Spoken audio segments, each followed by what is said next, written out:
Today's first topic is Global Investment Trend Monitor Report. ये report United nation conference on trade and development ने recently ही launch की है। India ने 10th rank हासिल की है in context of recipient of foreign direct investment. मतलब जिन countries को भी फॉरेन डायरेक्ट इन्वेस्टमेंट मिलती है या वहाँ पर ये आती है, उस रैंकिंग में इंडिया को 10th पोजीशन हासिल हुई है। और इंडिया ने 2019 में कितना एफडीआई जो है वो अट्रैक्ट किया था, $49 billion. So this is a huge amount जो इंडिया ने एज अ एफडीआई अट्रैक्ट किया। और ये अमाउंट $49 बिलियन प्रीवियस ईयर के कंपैरिजन में 16% का इंक्रीज़ है। अगर हम ग्लोबल सिनेरियो की बात करें तो 2019 में एफडीआई जो है वो काफ़ी फ्लैट रहा, जिसकी टोटल वैल्यू $1.39 ट्रिलियन रही, जो कि 2018 के कंपैरिजन में 1% की डिक्लाइन थी। साउथ एशिया ने एफडीआई इनफ्लो में 10% की जो है वो इंक्रीज़ शो की है और उसकी टोटल वैल्यू है $60 बिलियन। और इस $60 बिलियन में $49 बिलियन का एफडीआई तो सिर्फ इंडिया ने ही दिया है। सो साउथ एशिया में जो ग्रोथ है वो इंडिया ड्रिवन कहा जा सकता है। बांग्लादेश और पाकिस्तान में जो एफडीआई इनफ्लो है वो डिक्रीज़ होके पाकिस्तान में 20% डिक्रीज़ हुई है और बांग्लादेश में 6% की डिक्रीज़ हुई है एफडीआई में। Cross borders mergers and acquisitions जो कंपनीज़ के बीच में होता है वो भी 2019 में कम हुआ है और वो डिक्रीज़ होके कितना डिक्रीज़ हुआ है, वो 40% पहले के कंपैरिजन में डिक्रीज़ हुआ है। और ये जो इसका एक जो मेजर रीज़न है वो ब्रेक्सिट के वजह से भी है। यूनाइटेड स्टेट्स में ज़ीरो ग्रोथ देखी गई एफडीआई में, लेकिन बजाय इसके भी जो यूनाइटेड स्टेट्स है वो लार्जेस्ट रिसिपिएंट रहा एफडीआई का 2019 में। मतलब यूनाइटेड स्टेट्स ने फर्स्ट रैंक हासिल की। सेकंड उसके बाद चाइना ने रैंक जो है वो हासिल की। Third was Singapore. So next topic is misery index of economy. Congress party ने ये कहा है कि जो इंडियन इकोनॉमी है उसको अब ग्लोबल मिजरी इंडेक्स के तौर पे या उससे कंपेयर करके इवैल्यूएट करना चाहिए। तो हम मिजरी इंडेक्स के बारे में जानेंगे यहाँ। फर्स्ट मिजरी इंडेक्स किसने बनाया था, वो इकोनॉमिस्ट आर्ट ओकून ने बनाया था 1960 में। और ये इनके फॉर्मूले के हिसाब से ये जो मिजरी इंडेक्स है वो इन्फ्लेशन रेट और अनएम्प्लॉयमेंट रेट को जोड़कर, मतलब इन दोनों के सम को मिलाकर मिलता है हमें मिजरी इंडेक्स। और ये एक एवरेज सिटीजन जो कंट्री का है वो इकोनॉमिकली उसकी हालत कैसी है, उसकी स्टेटस क्या है, वो डिटरमाइन करने में हेल्प करता है। अगर इंडेक्स ज़्यादा होगा तो उतनी ही एक सिटीज़न जो है वो उतनी ज़्यादा मिजरी या कह सकते हैं गरीबी फेस कर रहा होगा। सो जितनी ज़्यादा मिजरी इंडेक्स हाई होगी उतनी ज़्यादा तकलीफ़ होगी एक सिटीज़न को। मिजरी इंडेक्स कई बार मॉडिफाई हो चुका है, जैसे कि 1999 में पहली बार मॉडिफाई हुआ था रॉबर्ट बैरो के द्वारा। और रॉबर्ट बैरो ने इसमें कुछ मॉडिफिकेशन करके बैरो मिजरी इंडेक्स फिर से रिलीज़ की और लोगों को दी।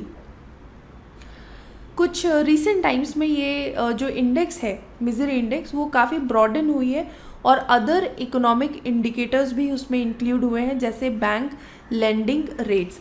जैसे ये इसमें क्या इंक्लूड होता है, इन्फ्लेशन रेट और अनएम्प्लॉयमेंट रेट मिजरी इंडेक्स में, लेकिन अब जो है वो काफ़ी ब्रॉडन होकर बैंक लेंडिंग रेट्स को भी इसमें इंक्लूड किया जा सकता है या जाता है। इसके कुछ लिमिटेशंस भी हैं, जैसे कि इसमें इकोनॉमिक ग्रोथ डेटा को इंक्लूड नहीं किया जाता है और अनएम्प्लॉयमेंट रेट से एक पर्सन कितना अनहैप्पी है, इन सारे फैक्टर्स को जोड़ा नहीं जाता है। Next topic is direct seeding of rice. तो इस स्लाइड में हम ये देखेंगे कि दो तरह की जो राइस को बोने का तरीका है, वो एक ट्रेडिशनल प्लांटिंग जो ट्रांसप्लांटिंग जो अभी कन्वेंशनल तरीका है वो चलता है, और अभी हाल में ही एक डायरेक्ट सीडिंग ऑफ राइस की जो टेक्निक है वो आई है। तो हम इन दोनों के बीच के डिफरेंस को पहले समझेंगे। ट्रेडिशनल ट्रांसप्लांटिंग में क्या होता है कि पहले जो सीड्स होते हैं पैडी के या राइस के सीड्स होते हैं उनको पहले बोया जाता है और छोटे छोटे पौधों को उगाया जाता है। फिर उन्हीं पौधों को 25 या 35 दिन के बाद मेन फील्ड में वापस उखाड़ कर फिर से रोपा जाता है, तो दैट इज़ कॉल्ड ट्रांसप्लांटिंग। लेकिन डायरेक्ट सीडिंग ऑफ राइस में ऐसा कुछ नहीं होता है। इसमें जो सीड्स हैं वो ट्रैक्टर्ड पावर मशीन के थ्रू डायरेक्टली जो है वो फील्ड में रोप दिए जाते हैं या बो दिए जाते हैं।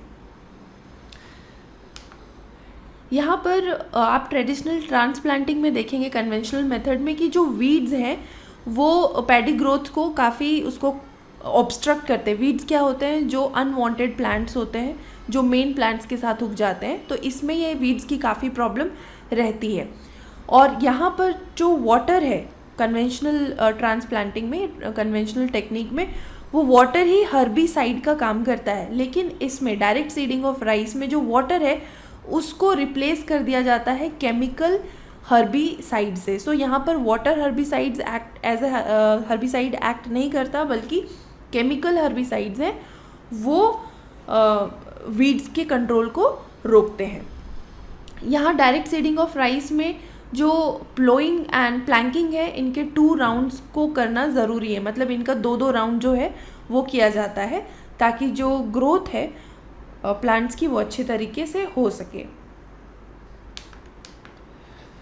अब हम देखते हैं कि डायरेक्ट सीडिंग के एडवांटेजेस और डिसएडवांटेजेस क्या होते हैं। सबसे पहले अगर ये डायरेक्टली बोया जाता है तो इसके वजह से जो है लो लेबर, मतलब लोगों की कम ज़रूरत पड़ती है और कॉस्ट भी कम आता है, क्योंकि ट्रांसप्लांटिंग में लेबर कॉस्ट, जितने ज़्यादा लोग होंगे उतने ज़्यादा उन्हें पैसे देने पड़ेंगे, तो उसके वजह से ये डायरेक्ट सीडिंग में कॉस्ट जो है वो कम हो जाती है। इसमें वाटर सेविंग टेक्निक भी कहा जा सकता है डायरेक्ट सीडिंग को, क्योंकि जो फर्स्ट इरिगेशन है वो 21 डेज़ के बाद आफ्टर सोइंग वो ज़रूरत है।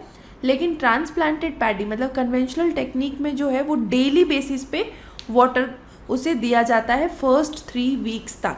तो आप देख सकते हैं सोइंग के 21 दिन के बाद डायरेक्ट सीडिंग में वाटर की ज़रूरत होती है, लेकिन जिसके वजह से जो है काफ़ी पानी सेव हो जाता है। अब डिसएडवांटेजेस क्या हैं डायरेक्ट सीडिंग के? सबसे पहले कि जो प्लांट्स हैं वो मॉनसून रेन्स के पहले पहले जो है वो अच्छे से उग जाने चाहिए। सो ये बहुत ज़रूरी है। अब मान लीजिए कि अगर मॉनसून लेट हो गया तो वहाँ पर ये इसकी ग्रोथ अफेक्ट हो सकती है। अब यहाँ पर है सीड्स की भी ज़्यादा ज़रूरत होती है। अगर 1 एकड़ में करीब 8 से 10 केजी सीड्स की ज़रूरत होती है, जो कि कन्वेंशनल टेक्निक में आप देखिए 4 से 5 केजी की ज़रूरत होती है। सो यहाँ पर ज़्यादा बीज की भी ज़रूरत होती है। यहाँ पर लेज़र लैंड लेवलिंग की एक टेक्निक होती है, उसकी ज़रूरत होती है, जो पर एकड़ 1000 रुपीज़ का कॉस्ट आता है। मतलब इट्स क्वाइट एक्सपेंसिव, जो कि ट्रांसप्लांटिंग मेथड या कन्वेंशनल मेथड में ऐसी इसकी कोई ज़रूरत नहीं होती है। यहाँ पर हर्बिसाइड्स की भी ज़रूरत होती है डायरेक्ट सीडिंग में। सो हर्बिसाइड जो है वो काफ़ी अभी कंट्री में हर किसान को नहीं मिल पाता है, जिसकी वजह से ये भी एक डिसएडवांटेज कहा जा सकता है। हम राइस के बारे में यहाँ जानते हैं, जो कि प्रीलिम्स में अक्सर इसके टेम्परेचर, इसके क्लाइमेटिक कंडीशंस, इसकी जो सॉइल रिक्वायरमेंट होती है उसके बारे में ऐसे क्वेश्चंस आते हैं, तो ये ध्यान से आप देखिएगा। राइस जो है वो ट्रॉपिकल और सब ट्रॉपिकल रीजन का स्टेपल डाइट होता है लोगों का, मतलब मेन डाइट होता है। क्लाइमेटिक कंडीशंस की अगर बात करें हम, तो इसे हाई टेम्परेचर की ज़रूरत होती है, जो कि 25 डिग्री सेल्सियस से ज़्यादा होनी चाहिए, और हाई ह्यूमिडिटी, मतलब ड्राई नहीं होना चाहिए मौसम, ह्यूमिडिटी हाई होनी चाहिए, और जो एनुअल रेनफॉल है वो 100 सेंटीमीटर से ज़्यादा होना चाहिए, मतलब बहुत ज़्यादा बारिश की ज़रूरत होती है।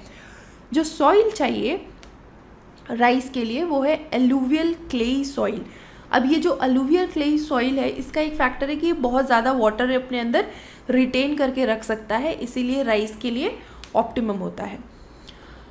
राइस की इंडिया में 3000 से ज़्यादा वैरायटी है, जो कि हायर मतलब माउंटेन लेवल से लेके नीचे ड्राई एरियाज़ जो इंडिया के हैं वहाँ तक उगाए जाते हैं। वेस्ट बंगाल में आप ये एक चीज़ यूनिक है कि राइस के 3 क्रॉप्स उगाए जाते हैं, ऑस, अमन एंड बोरो। लेकिन अगर हम हिमालयाज़ या फिर नॉर्थ वेस्टर्न पार्ट की बात करें तो सिर्फ राइस को as a kharif crop grow किया जाता है साउथ वेस्ट मानसून सीजन के दौरान। सो वेस्ट बंगाल में 3 जो राइस के क्रॉप्स हैं वो उगाए जाते हैं। क्या नाम है उनका? ओस, अमन एंड बोरो। हमारे इंडिया में जो टोटल क्रॉप्ड एरिया है, मतलब जितनी टोटल खेती होती है जितने भी हिस्से में, उसका 1/4 जो हिस्सा है उसमें राइस कल्टीवेशन होता है। सो आप देख लीजिए 1/4 जो है वो राइस की यहाँ पर पैदावार होती है। नॉर्थ और नॉर्थ ईस्टर्न इंडिया में राइस जो है वो ग्रो किए जाते हैं, साथ ही साथ कोस्टल एरियाज़ और डेल्टाइक रीजन्स में भी इसे उगाया जाता है। लीडिंग राइस प्रोड्यूसिंग स्टेट्स कौन कौन से हैं? वेस्ट बंगाल, यूपी मतलब Uttar Pradesh, Andhra Pradesh, Punjab and Tamil Nadu. India world में अगर देखा जाए तो इंडिया के पास लार्जेस्ट एरिया जो है वो अंडर राइस क्रॉप कल्टीवेशन है। मतलब अभी मैंने आपको बताया था कि टोटल खेती होती है उसमें 1/4 तो राइस की कल्टीवेशन होती है। तो अगर इंडिया की बात करें तो ये सबसे लार्जेस्ट एरिया जो है वो राइस क्रॉप कल्टीवेशन के अंदर आता है, ऑब्वियस सी बात है। राइस प्रोडक्शन जो इंडिया में है वो 3.19% से इंक्रीज़ हुई है इन 2018-19 कंपैरिजन टू 2017। तो एक साल में आप देख सकते हैं कि करीब 3% का जो है वो इंक्रीमेंट हुई है राइस प्रोडक्शन में। अब वर्ल्ड में सबसे टॉप में जो राइस प्रोड्यूसिंग कंट्री है वो चाइना है, उसके बाद इंडिया आती है, उसके बाद Japan, Sri Lanka and Egypt. So these countries are the leaders in rice production. Next topic is India post payments bank, IPPB। India post payment bank को अभी हाल में ही पब्लिक सेक्टर कंपनी के अंडर इनकॉर्पोरेट किया गया है। मतलब ये पब्लिक सेक्टर कंपनी कहलाएगी under the department of post, और इसके अंदर गवर्नमेंट की 100% इक्विटी जो है वो रहेगी। मतलब ये wholly owned public sector company कहलाई जाएगी India post payment bank. India post payment bank 2018 में लॉन्च हुई थी और ये 1 लाख तक की सेविंग बैंक अकाउंट का ऑप्शन लोगों को देती है, जिसमें इंडिविजुअल्स जो हैं वो रेमिटेंसेस भी जो है वो हर तरह के रेमिटेंसेस इसमें रख सकते हैं। IPB जो है वो कुछ टाइम के बाद जो है करंट अकाउंट भी लोगों को उसके ऑप्शंस दे सकती है, और थर्ड पार्टी फाइनेंशियल सर्विसेज जैसे इंश्योरेंस या mutual fund, pension, credit products, forex, इन सब की सर्विसेज भी कुछ टाइम के बाद ऑफर करती है ये सर्विसेज। IPB का हेडक्वार्टर न्यू दिल्ली में लोकेटेड है। जो इंडिया पोस्ट पेमेंट बैंक के 650 ब्रांचेस हैं वो सभी रूरल पोस्ट ऑफिसेज से लिंक है। आप यहाँ देख सकते हैं इंडिया में 1,54,000 मतलब 1,54,000 पोस्ट ऑफिसेज हैं, जिसमें रूरल पोस्ट ऑफिसेज के इतने सारे नंबर्स हैं। मतलब मेजॉरिटी अगर पोस्ट ऑफिसेज हैं तो रूरल एरियाज़ में ही हैं।